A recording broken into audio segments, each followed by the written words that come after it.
나 약해 있을 때에도 주님이 함께 계시고, 나 소망 잃을 때에도 주님은 내게 오시네.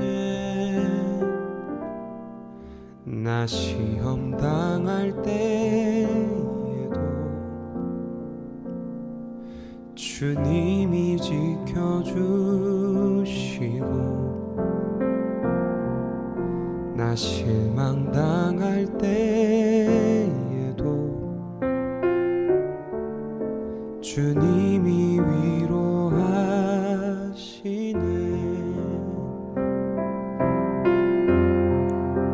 주님만이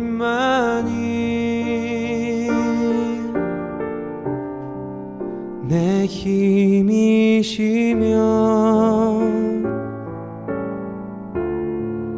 오 주님만이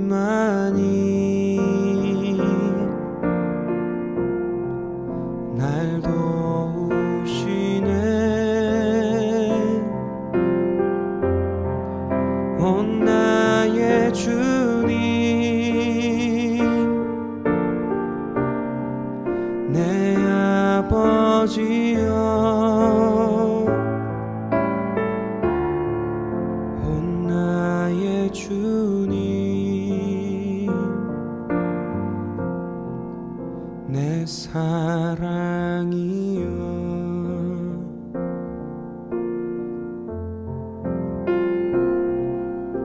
나 약해 있을 때에도 주님이 함께 계시고, 나 소망 잃을 때에도 주님은 내게 오시네. 나 시험 당할 때에도 주님이 지켜주시고, 나 실망 당할 때에도 주님이 위로하시네.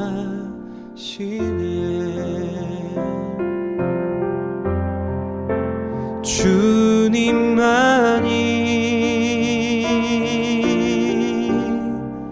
내 힘이시며,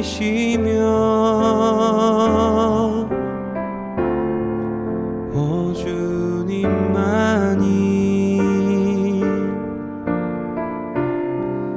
날 도우시네.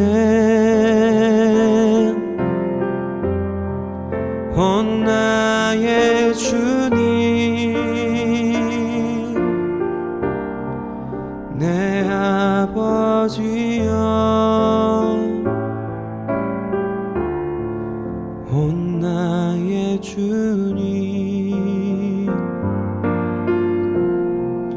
내 사랑이여.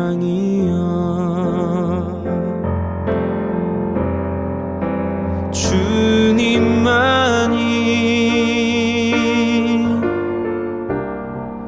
내 힘이시며,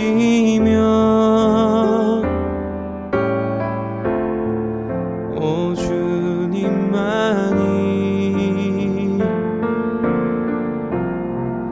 날 도우시네.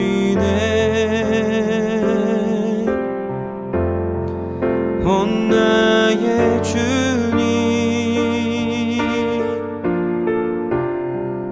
내 아버지여,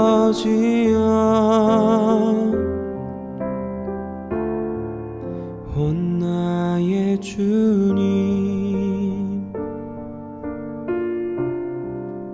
내 사랑이여.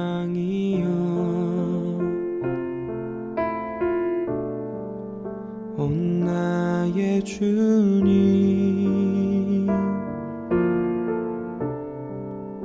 내 사랑이여.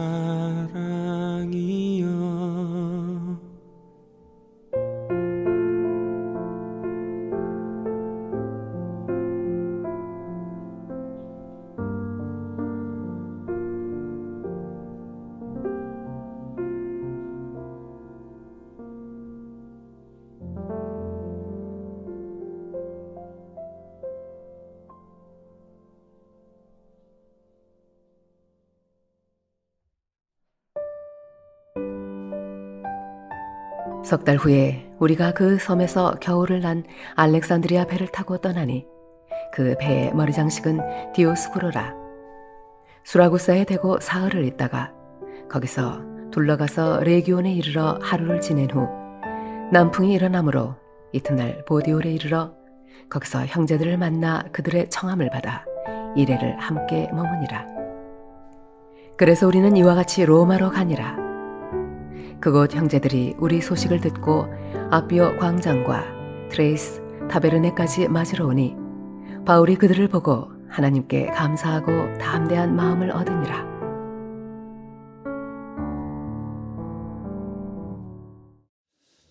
여러분, 신앙생활의 비결 뭔지 아십니까? 아주 간단한데요. 딱 한 가지, 서로만 잘하면 된다고 합니다. 신앙생활은 절대로 나 혼자 할 수가 없거든요. 서로 해야 됩니다. 그래서 성경에 보면 서로라는 말이 참 많이 나오는데요. 서로 사랑하라, 서로 용서하라, 서로 기도하라, 서로 대접하라, 봉사하라, 위로하라, 또 존경하라. 이렇게 모든 것을 서로 하라고 그렇게 우리에게 가르쳐 주고 있습니다. 물론 나 혼자 기도할 수 있겠죠. 나 혼자 예배 드릴 수 있어요. 그러나 주님은 성도가 서로 어울려서 기도하고 찬송하고 그리고 함께 예배할 때 더욱더 기뻐하시고 그리고 더 큰 은혜를 우리에게 주시는 것입니다.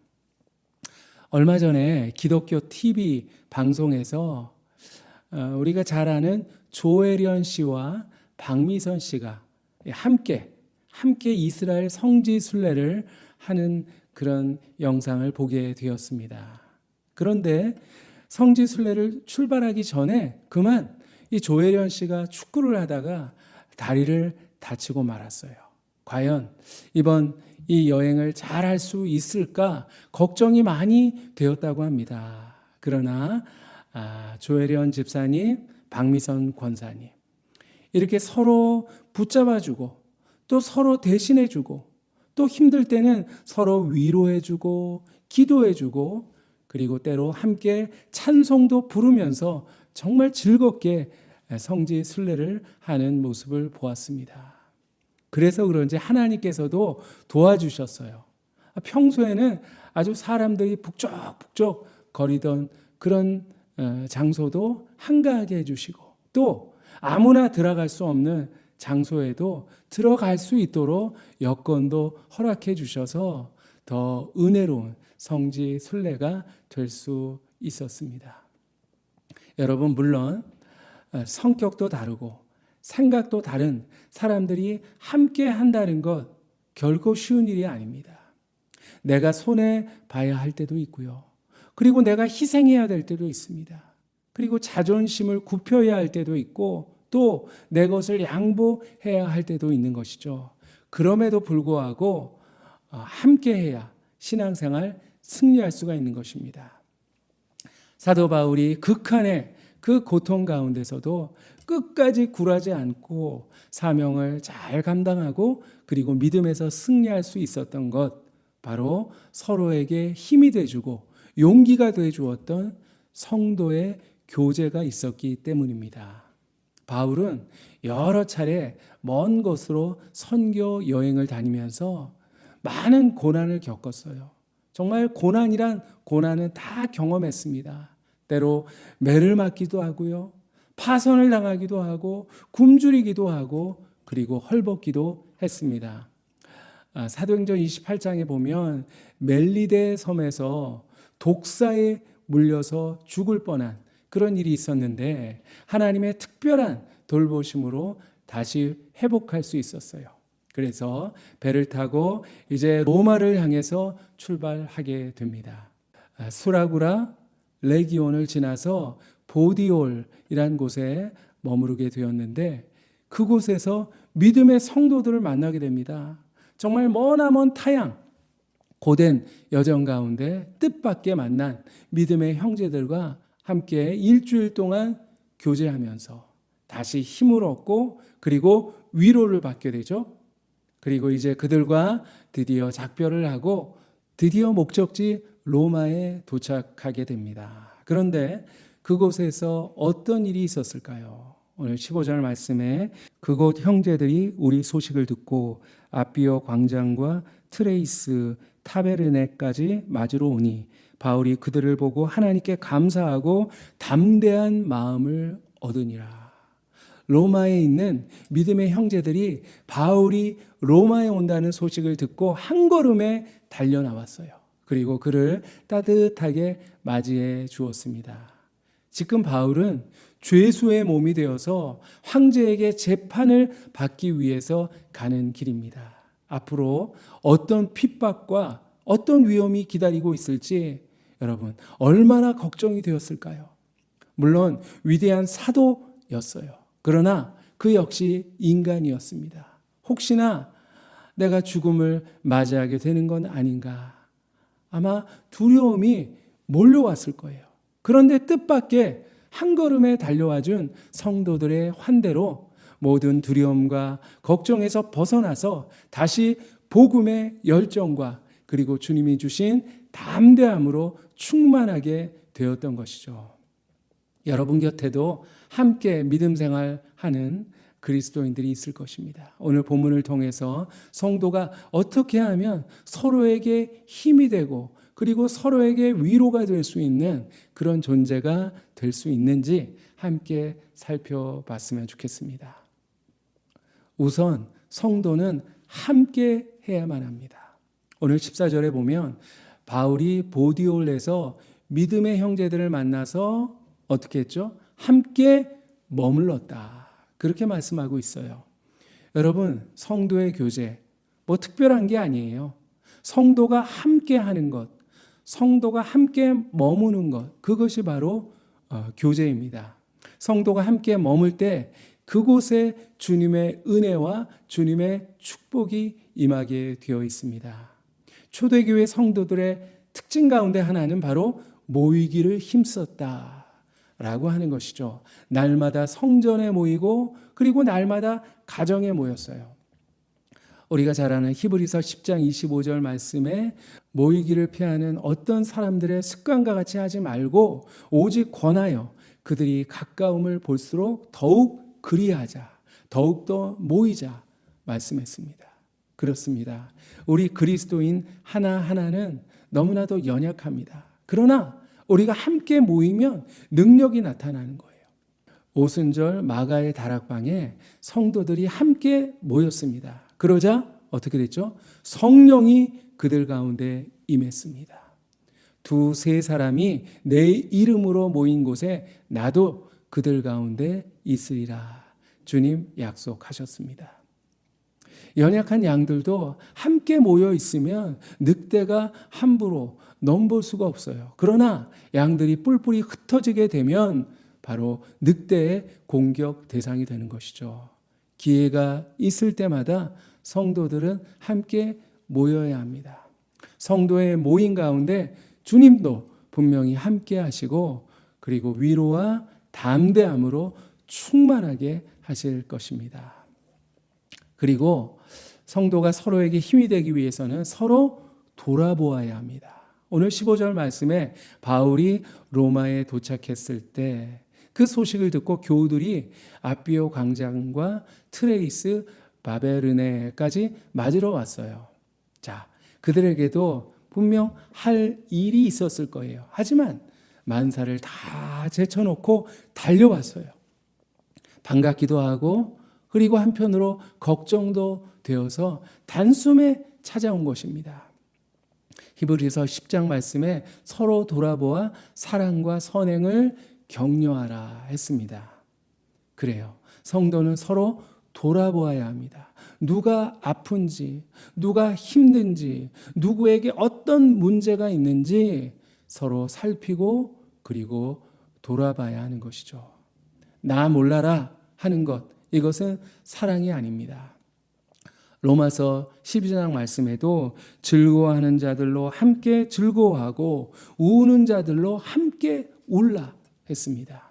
기쁜 일이 있으면 내일처럼 기뻐해 주고요. 그리고 슬픈 일이 있으면 같이 울어주는 거예요. 사랑의 반대말은 미움이 아니라 무관심이라고 하죠. 자, 어떤 아빠가 있었어요. 그런데 이 아빠가 직장인이 너무 바빠서 하나밖에 없는 이 아들에게 무관심했어요. 야, 내가 그동안 우리 사랑하는 아들에게 너무 무관심했어. 그래서 이제 수능 시험이 다가오는 어느 날 이 아빠가 용기를 내서 아들에게 격려 문자 메시지를 보냈다고 합니다. 사랑하는 아들, 오늘 추우니까 옷 든든히 입으렴. 그동안 공부하느라 힘들었지? 승자가 된다면 자만하지 말고 패자가 된다 해도 절망하지 마라. 오늘이 끝이 아니라 시작에 불과하다는 거 잊지 말고 시험 잘 보렴. 저녁에 집에서 보자꾸나. 아빠는 언제나 널 사랑해. 자, 이렇게 격려 문자를 보냈습니다. 자, 그러자 잠시 후에 아들에게서도 문자가 왔어요. 뭐라고 왔을까요? 아빠, 고마워요. 근데 난 아직 고2야. 아빠가 고3인 줄 알고 수능 시험 보는 줄 알고 문자를 보냈던 거예요. 여러분, 잘 살펴야 합니다. 자주 돌아봐야 하는 것이죠. 자, 또한 성도가 서로에게 힘이 되기 위해서는 함께 기도해야 합니다. 함께 구해야 합니다. 사실 로마 교회 성도들은 아직 사도 바울을 단 한 번도 만난 적이 없었어요. 그런데 어떻게 바울이 왔을 때 반갑게 맞이할 수 있었을까요? 바울이 로마에 방문하기 전부터 이 로마 성도들과 바울은 기도로 맺어진 그런 기도의 동지 관계였기 때문입니다. 로마서 1장 9절을 보면 알 수 있는데요. 항상 내 기도에 쉬지 않고 너희를 말했다. 그렇게 기록하고 있습니다. 그렇습니다. 아직 서로 만나보진 못했지만 서로가 서로를 만나기를 사모하면서 항상 위에서 기도하고 있었던 것입니다. 그랬기 때문에 그토록 서로에게 큰 힘과 용기가 되어 줄 수가 있었던 거예요. 여러분, 기도만큼 큰 사랑도 없습니다. 기도가 소중한 사람에게 내가 줄 수 있는 가장 큰 선물이에요. 여러분, 사랑하는 친구가 있습니까? 그렇다면 그를 위해서 기도해 주시기 바랍니다. 배우자를 그리고 자녀를 여러분 사랑하십니까? 그렇다면 날마다 간절히 가족을 위해서 기도해야 합니다. 우리 그리스도인들이 서로를 위해서 눈물로 기도할 때 바로 그 기도가 아름다운 향연이 되어서 주님 보좌 앞에 올라가게 되는 것입니다. 향연이 성도의 기도와 함께 천사의 손으로부터 하나님 앞으로 올라가는지라. 여러분, 이 세상에는 정말 많은 인간관계가 존재합니다. 가족관계, 친구관계, 그리고 직장 동료관계. 그런데 그 모든 관계는 이 세상에서 끝나게 된다고 하는 거예요. 천국까지 이어지는 관계는 오직 하나, 바로 믿음의 관계입니다. 사실 이 성도의 관계보다 더 중요한 관계는 없는 것입니다. 우리가 함께 기도하고 그리고 함께 예배드리고 함께 은혜를 나눌 수 있다는 그런 믿음의 식구들이 있다는 이 사실, 얼마나 큰 기쁨이요 축복인지 모릅니다. 믿음의 관계를 여러분 귀하게 여기시기를 바랍니다. 그리고 더 자주 모이시고 그리고 더 깊이 교제하고 그리고 더 뜨겁게 서로를 위해서 기도하시기 바랍니다. 그래서 우리가 힘들고 낙심될 때 서로에게 더 큰 위로가 되고 그리고 힘이 되고 그리고 소망이 될 수 있는 그런 존재가 될 수 있었으면 좋겠습니다. 기도하겠습니다. 사랑의 하나님, 감사합니다. 이 세상에서 정말 외롭게 나 혼자 예수님을 믿어야 했다면 얼마나 힘들었을까요? 그러나 우리에게 성도들을 허락하여 주셔서 함께 예배드리고 함께 기도하고 함께 교제할 수 있게 하여 주신 것 주님 감사합니다. 그러나 저희들 여러 가지 핑계로 모이기를 게을리했습니다. 그리고 서로를 위해서 기도해 주지 못했습니다. 서로의 아픔을 돌아보지도 못했습니다. 하나님, 어리석은 저희들 용서하여 주시옵소서. 성도의 관계가, 성도의 교제가 얼마나 귀한지 다시 한번 깨닫게 하여 주시고, 우리 믿는 식구들 더 귀하게 여기고, 그리고 더 열심히 모이고, 그리고 위에서 기도하며, 그리고 서로의 아픔과 기쁨을 함께 할 수 있는 그런 우리가 되게 하여 주시옵소서. 그래서 서로가 서로에게 힘이 되고 용기가 되고 소망이 될 수 있는 그런 끈끈한 성도의 교제가 있게 하여 주시옵소서. 하나님, 또한 우리가 함께 모이고 교제할 때 주님도 우리와 함께 하시고 우리에게 더 큰 은혜와 그리고 축복을 허락하여 주실 것을 믿습니다. 감사드리며 예수님 이름으로 기도하옵나이다. 아멘. 이제는 예수 그리스도의 은혜와 하나님의 사랑과 성령님의 교통하심이 이제 비록 힘들고 험한 인생길 걸어가지만 우리 믿음의 식구들 함께 모이고 그리고 서로를 위해서 기도하고 그리고 서로를 돌아봄으로 더 큰 힘이 되고 위로가 되고 소망이 되어서 우리 모두가 신앙에 승리하고 주님 앞에 당당히 설 수 있기를 다짐하는 우리 사랑하는 모든 교우들, 그들 머리 위에, 그들의 가정과 일터 위에 이제부터 영원히 항상 함께 하시기를 간절히 축원하옵나이다. 아멘.